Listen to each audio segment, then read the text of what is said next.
أعوذ بالله من الشيطان الرجيم بسم الله الرحمن الرحيم يا أيها الذين آمنوا كلوا من طيبات ما رزقناكم واشكروا لله إن كنتم إياه تعبدون إنما حرم عليكم الميتة والدم ولحم الخنزير وما أهل به لغير الله فمن اضطر غير باغ ولا عاد فلا إثم عليه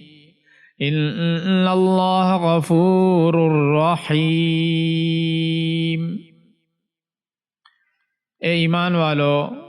جو پاکیزہ چیزیں ہم نے تمہیں رزق کے طور پر عطا کی ہیں، ان میں سے جو چاہو کھاؤ اور اللہ کا شکر ادا کرو اگر واقعی تم صرف اسی کی بندگی کرتے ہو۔ اس نے تو تمہارے لیے بس مردار جانور، خون اور سور حرام کیا ہے، اور وہ جانور جس پر اللہ کے سوا کسی اور کا نام پکارا گیا ہو۔ ہاں، اگر کوئی شخص انتہائی مجبوری کی حالت میں ہو اور ان چیزوں میں سے کچھ کھا لے، جبکہ اس کا مقصد نہ لذت حاصل کرنا ہو اور نہ وہ ضرورت کی حد سے آگے بڑھے، اس پر کوئی گناہ نہیں۔ یقیناً اللہ تعالی بہت بخشنے والا، بڑا مہربان ہے۔ پچھلی آیات میں یا ایھا الناس کہہ کر پوری نوع انسانی کو خطاب کیا گیا تھا۔ اب ان آیات میں خاص طور پر مومنوں سے خطاب ہے، مومنوں کو مخاطب کیا ہے۔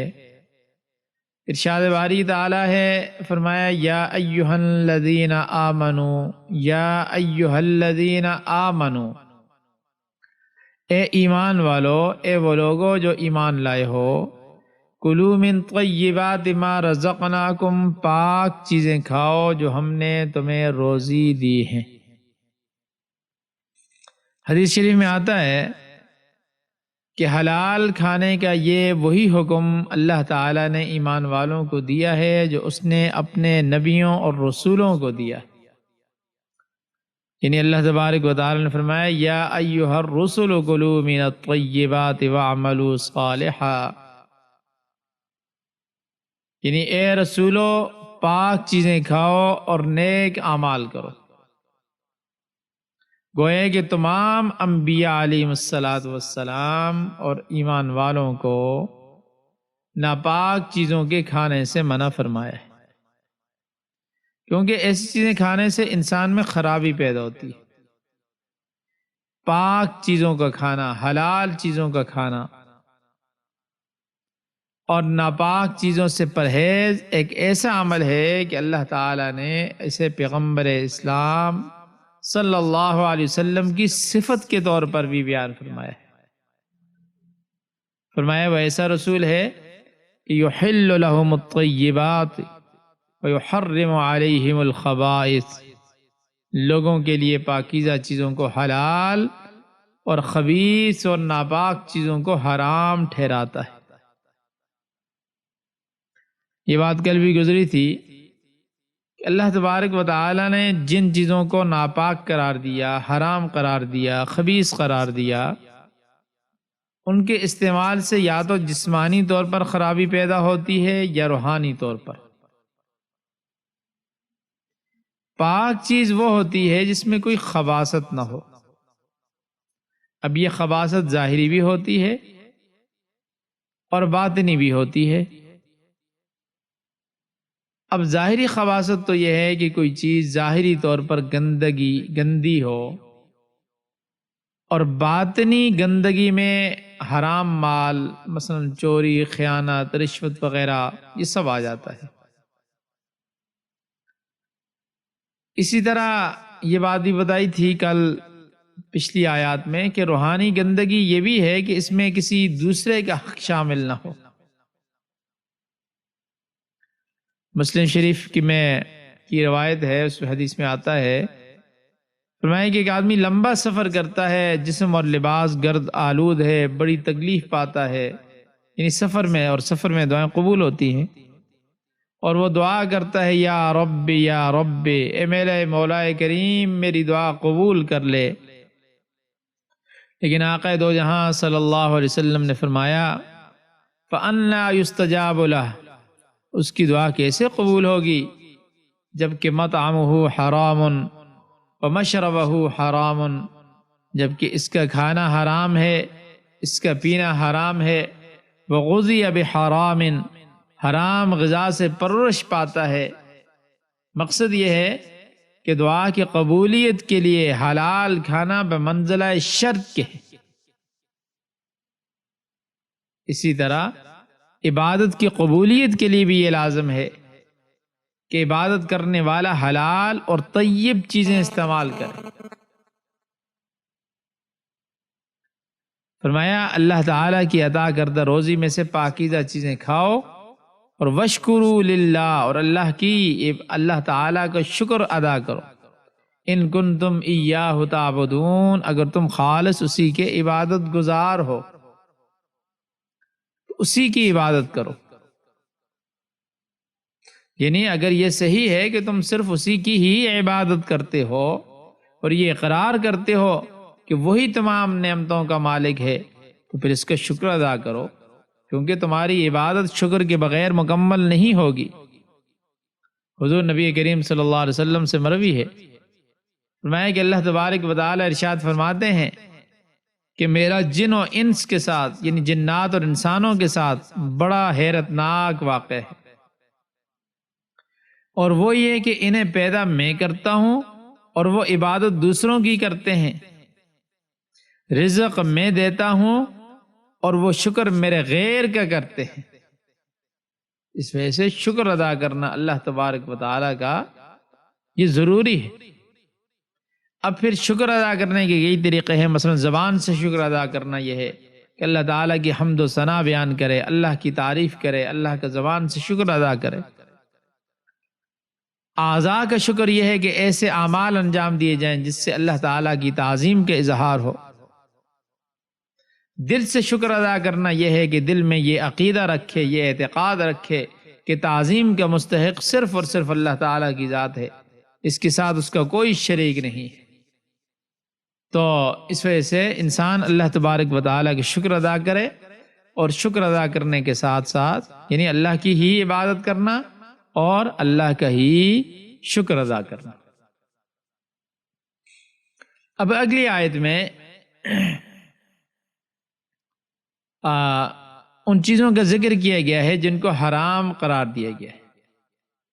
4 چیزوں کا تذکرہ کیا گیا ہے کہ جن کے استعمال کی قطعاً اجازت نہیں ہے۔ فرمایا انما حرم علیکم المیتۃ والدم ولحم الخنزیر وما اہل بہ لغیر اللہ، بے شک تم پر حرام ہے مردار، خون، خنزیر کا گوشت، اور وہ چیز جس پر اللہ کے سوا کسی غیر کا نام پکارا گیا۔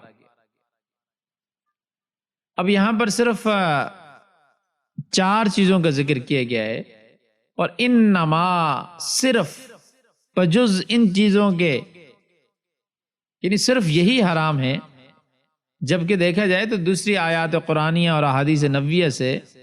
اور بھی بہت سی چیزوں کی حرمت ثابت ہے۔ تو اس کا جواب یہ ہے کہ یہاں پر مطلقاً حلال حرام کا بیان نہیں ہے، بلکہ ان مخصوص جانوروں کی حلت اور حرمت کا بیان ہے جن کے بارے میں مشرکین مکہ اپنے مشرکانہ عقائد کی غلطیاں کیا کرتے تھے، کیونکہ بہت سے حلال جانوروں کو مشرکین حرام سمجھتے تھے یا اپنے اوپر حرام کر لیتے تھے، تو اس کی مخالفت کی گئی، اور یہ چیز آج بھی ہے۔ اس کے بالمقابل یہاں پر یہ بتلایا گیا کہ اللہ کے نزدیک فلاں فلاں جانور حرام ہے، تم ان سے بچو، ان سے تم اجتناب کرتے نہیں ہو، اور جو اللہ کے نزدیک حلال ہیں ان سے پرہیز کرتے ہو۔ اس لیے یہاں پر صرف ان چیزوں کا ذکر کیا گیا۔ پہلی چیز مختصر میں ان کا ذکر کر دیتا ہوں، 4 چیزیں جو ہیں، تفصیل تو بہت زیادہ ہے اس میں۔ پہلی چیز میتہ، اس کو کہتے ہیں مردار کو کہتے ہیں۔ اس سے مراد وہ جانور ہے جس کے حلال ہونے کے لیے شریعت کی روشنی میں، شریعت کے طریقے میں ذبح کرنا ضروری ہے، مگر وہ ذبح کے بغیر خود بخود مر جائے، کہ اس کا گلا گھونٹ کر یا کسی دوسری طرح چوٹ مار کر اسے مار دیا جائے تو وہ مردار اور حرام ہے۔ لیکن خود قرآن کی دوسری آیت میں احل لکم صید البحر، اس سے معلوم ہوتا ہے دریائی جانور کے لیے ذبح کرنا شرط نہیں ہے، وہ بلا ذبح بھی جائز ہے۔ اسی وجہ سے احادیث صحیحہ میں مچھلی اور ٹڈی جو ہوتی ہے اس کو میتہ سے مستثنا قرار دیا گیا ہے، اس کو حلال قرار دیا گیا، اس کو ذبح کرنے کی ضرورت نہیں ہے۔ رسول اللہ صلی اللہ علیہ وسلم نے فرمایا کہ ہمارے لیے 2 مردار حلال کر دیے گئے، ایک مچھلی اور دوسرے ٹڈی، اور 2 خون حلال کر دیے گئے، ایک جگر اور دوسرا تلی۔ البتہ مچھلی میں یہ ہے کہ جو مچھلی سڑ جانے کی وجہ سے خود بخود پانی کے اوپر آ جائے وہ حرام ہے۔ اسی طرح شکاری جانور جو قابو میں نہیں کہ ذبح کر لیا جائے، اس کو بھی بسم اللہ پڑھ کر تیر وغیرہ یا دھار والی نوک والی گولی مار دی جائے تو بغیر ذبح کے حلال ہو جاتا ہے۔ اس میں بھی صرف زخمی ہو جانا کافی نہیں ہے، بلکہ کسی آلہ ہے یعنی تیز دھار آلہ سے زخمی ہونا یہ شرط۔ اب بندوق کی جو گولی سے کوئی جانور زخمی ہو کر ذبح سے پہلے مر جائے تو وہ ایسا ہے جیسے پتھر یا لاٹھی مارنے سے مر جائے، جس کو قرآن کریم کی دوسری آیت میں موقوذہ کہا گیا اور حرام قرار دیے گئے۔ ہاں، مرنے سے پہلے اس کو ذبح کر لیا جائے تو وہ حلال ہو جائے گا۔ اور آج کل بندوق کی جو نوکدار گولی بنائی گئی ہے، اس کے متعلق بعض علماء کا خیال ہے کہ تیر کے حکم میں ہے، لیکن بہرحال جمہور علماء کے نزدیک یہ بھی تیر کی طرح نہیں ہے، بلکہ اس کے لیے بھی اس کے جانور کے مرنے سے پہلے ذبح کرنا ضروری ہے۔ اگر پہلے ذبح نہیں کیا جائے گا تو حلال نہیں ہوگا۔ اور پھر اس میں یہ بھی سمجھ لیں مسئلہ کہ یہاں پر مطلقاً میتہ کو حرام قرار دیا گیا ہے، اس لیے جس طرح اس کا گوشت کھانا حرام ہے، اس کی خرید و فروخت بھی حرام ہے، اور تمام نجاسات یعنی ہر وہ نجس چیز جس کا جیسے ان کے استعمال حرام ہے، ان کی خرید و فروخت، ان سے نفع اٹھانا بھی حرام ہے، یہاں تک کہ مردار جانور یا ناپاک کوئی چیز با اختیار خود جانور کو کھلانا بھی جائز نہیں ہے۔ ہاں، ایسی جگہ اگر رکھ دی جائے جہاں سے کوئی کتا بلی خود کھا لے تو یہ جائز ہے، مگر خود اٹھا کر ان کو کھلانا یہ جائز نہیں ہے۔ دوسری چیز جو ہے جو حرام قرار دی گئی ہے وہ ہے خون، دم۔ اس آیت میں اگرچہ صرف خون بولا گیا ہے، مگر سورہ انعام میں اس کے ساتھ مسفوح یعنی بہنے والا خون، او دمم مسفوحا، اس لیے تمام علماء کے اس بات پر اتفاق ہے کہ منجمد جو خون ہوتا ہے نا، جمع ہوا خون جیسے گردہ ہے، تلی وغیرہ، یہ حلال اور پاک۔ تو جب صرف بہنے والا خون ہے حرام ہے، تو جو خون ذبح کے بعد گوشت میں لگا رہ جاتا ہے وہ پاک ہے۔ اسی طرح مچھر، مکھی، کھٹمل وغیرہ کا خون بھی ناپاک نہیں، لیکن زیادہ ہو جائے تو اس کو بھی دھونا چاہیے۔ اور اسی طرح یہ مسئلہ بھی ہے کہ جس طرح خون کا کھانا پینا حرام ہے، اسی طرح اس کا خارجی استعمال بھی حرام ہے، اور جس طرح تمام نجاسات کی خرید و فروخت بھی اور اس سے نفع اٹھانا حرام ہے، اسی طرح خون کی خرید و فروخت بھی حرام ہے، اس سے حاصل کی ہوئی آمدنی بھی حرام ہے، کیونکہ قرآنی آیات میں مطلقاً دم کو حرام قرار دیا گیا ہے، جس میں اس کے استعمال کی تمام صورتیں شامل ہیں۔ اور تیسری چیز جو اس آیت میں حرام کی گئی ہے وہ لحم خنزیر، خنزیر کا گوشت۔ یہاں پر یہ فرمایا ہے لحم خنزیر، یعنی لحم کی قید ہے۔ تو فرمایا کہ اس سے مقصود یہ نہیں ہے کہ خنزیر کا گوشت حرام ہے اور باقی چیزیں حلال ہیں، نہیں، بلکہ اس کے تمام اجزاء، خنزیر کے تمام اجزاء، اس کی ہڈی، بال، پٹھے، سب باجماع امت حرام ہے۔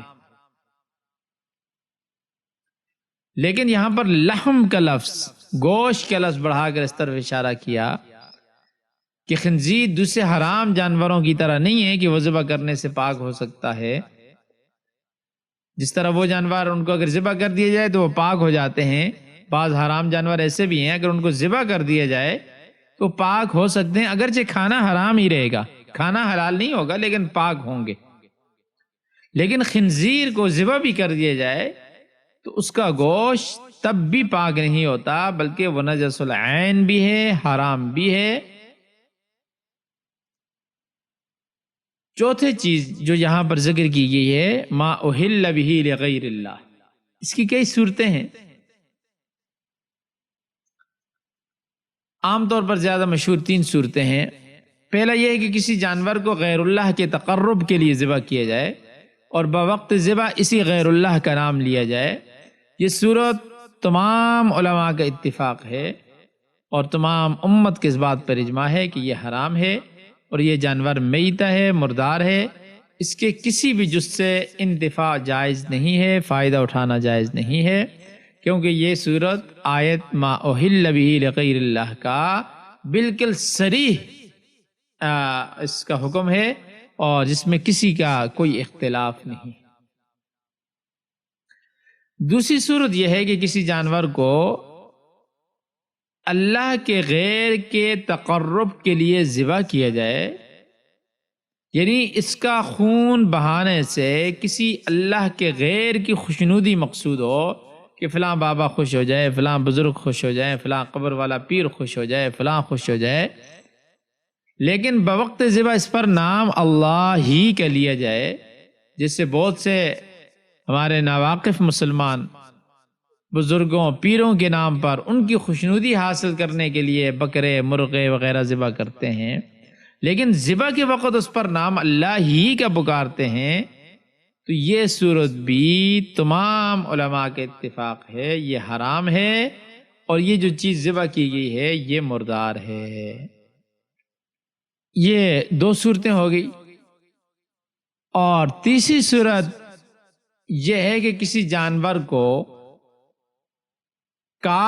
اس کے کان کاٹ کر یا کوئی دوسری علامت لگا کر تقرب الی غیر اللہ، یعنی اللہ کے غیر کے تقرب اور غیر اللہ کی تعظیم کے لیے چھوڑ دیا جائے، نہ اس سے کام لیں اور نہ اس کے ذبح کرنے کا کوئی ارادہ ہو، بلکہ اس کے ذبح کرنے کو حرام جانیں۔ یہ جانور ما اہل بہ لغیر اللہ یا ما ذبح علی النصب دونوں میں داخل نہیں ہے، بلکہ اس قسم کے جانور کو اس کی بحث آگے آئے گی بحیرہ یا سائبہ وغیرہ کہا جاتا ہے۔ تو ان کا حکم یہ ہے کہ یہ فعل ایسا کرنا تو قرآن میں بالکل صراحت ہے، نص ہے، حرام ہے، جیسے کہ آیت ہے کہ ما جعل اللہ من بحیرۃ ولا سائبہ، مگر ان کے اس حرام عمل سے، اس جانور کو حرام سمجھنے کے عقیدے سے یہ جانور حرام نہیں ہو جاتا، بلکہ اس کو حرام سمجھنے میں تو ان کے غلط عقیدے کی تائید ہوتی ہے، اس لیے یہ جانور عام جانوروں کی طرح حلال ہے۔ یہاں ایک چوتھی صورت بھی ہے اور وہ یہ ہے جس کا تعلق جانوروں کے ساتھ نہیں ہے بلکہ دوسری چیزیں، مثلا مٹھائی، کھانا وغیرہ، جن کو غیر اللہ کے نام پر نظر نیاز، نظر حسین، نیاز حسین اور مختلف بزرگوں کے نام پر جو نظر دی جاتی ہے منت کے طور پر، بعض ہندو جو لوگ جو ہیں وہ بتوں پر اور جاہل مسلمان بزرگوں کے مزارات پر چڑھاتے ہیں، تو حضرات فقہا نے، علماء کرام نے اس کو بھی حرام قرار دیا گیا ہے، حرام کہا ہے، اس کے کھانے پینے اور دوسروں کو کھلانے اور بیچنے خریدنے سب کو حرام کہا گیا۔ پھر اس آیت مذکورہ میں 4 چیزوں کو حرام قرار دینے کے بعد فرمایا کہ فَمَنِ اضْطُرَّ غَيْرَ بَاغٍ وَلَا عَادٍ فَلَا إِثْمَ عَلَيْهِ إِنَّ اللَّهَ غَفُورٌ رَحِيمٌ، یعنی اس حکم میں اتنی آسانی کر دی گئی ہے کہ جو شخص بھوک سے بہت ہی بے-تاب ہو جائے، یعنی بھوک کی وجہ سے مرنے کے قریب ہے اور ڈر ہے کہ اگر بھوک کو ہوا تو بھوک کی وجہ سے مر جائے گا اور کھانے کے لیے کچھ بھی نہیں ہے، اور یہ بھی شرط ہے کہ نہ تو کھانے میں طالب لذت ہو، یعنی مقصود یہ چیزیں کھانے سے لذت حاصل کرنا نہ ہو، اور حد سے بھی تجاوز کرنے والا نہ ہو، تو اس حالت میں ان حرام چیزوں کو کھا لینے سے بھی اس شخص کو کوئی گناہ نہیں ہوتا۔ بے شک اللہ تعالی بڑے غفور الرحیم ہے، یعنی مجبور کے لیے جان بچانے کے واسطے 2 شرطوں کے ساتھ ان حرام چیزوں کے کھا لینے سے بھی گناہ اٹھا دیا گیا۔ دیکھیں یہاں یہ بھی سمجھنے کی بات ہے، یہاں پر یہ نہیں کہا کہ یہ نہیں کہا کہ وہ حلال ہو جاتا ہے، یعنی مجبور کے لیے، مضطر کے لیے حلال ہو جاتا ہے، بلکہ فرمایا کہ لا اسم علیہ، جس کا مطلب یہ ہے کہ یہ چیزیں تو اب بھی اپنی جگہ حرام ہی ہیں، مگر اس کھانے والے سے اس کی مجبوری کی وجہ سے، چونکہ اضطرار کی وجہ سے، مجبوری کی وجہ سے استعمال کر رہا ہے، تو حرام کا گناہ معاف کر دیا گیا۔ حلال ہو جانے اور گناہ معاف کر دینے میں بڑا فرق ہے۔ ایک ہوتا ہے کس چیز کا حلال کر دینا، اور ایک ہے کس چیز کو وہ چیز حلال تو نہیں ہے لیکن انشاءاللہ اس کا گناہ نہیں ہوگا۔ اس حالت میں مجبور کے لیے ان چیزوں کو حلال نہیں کیا گیا، بلکہ صرف یہ ہے کہ انشاءاللہ گناہ نہیں ہوگا۔ اس وجہ سے یعنی 2 شرطیں بھی ساتھ لگا دی کہ بھئی اگر کھانا بھی ہے تو بس اتنا کھائیں کہ جتنی آپ کی مجبوری ہے، مجبوری سے آگے نہ بڑھیں۔ ٹھیک ہے، یہاں تک اب ترجمہ دیکھ لیتے ہیں۔ فرمایا یا ایھا الذین آمنو، اے وہ لوگو جو ایمان لائے ہو، کلو کھاؤ من طیبات ما رزقناکم، تم پاکیزہ چیزوں میں سے کھاؤ جو ہم نے تمہیں دی ہیں، واشکروا للہ، اور اس کا شکر ادا کرو، ان کنتم ایاہ تعبدون، اگر تم صرف اسی کی بندگی کرتے ہو۔ انما حرم علیکم المیتۃ والدم ولحم الخنزیر، در حقیقت ہم نے تم پر حرام کیا ہے مردار اور خون اور خنزور کا گوشت، وما اہل بہ لغیر اللہ، اور جس پر اللہ کے سوا کسی اور کا نام پکارا گیا، فمن اضطر غیر باغ ولا عاد فلا اثم علیہ، پس جو لاچار ہو جائے مگر نہ سرکشی کرنے والا ہو نہ حد سے بڑھنے والا ہو، اس پر کوئی گناہ نہیں۔ ان اللہ غفور رحیم، بے شک اللہ تعالی بخشنے والا اور رحم کرنے والا ہے۔ صدق اللہ العظیم۔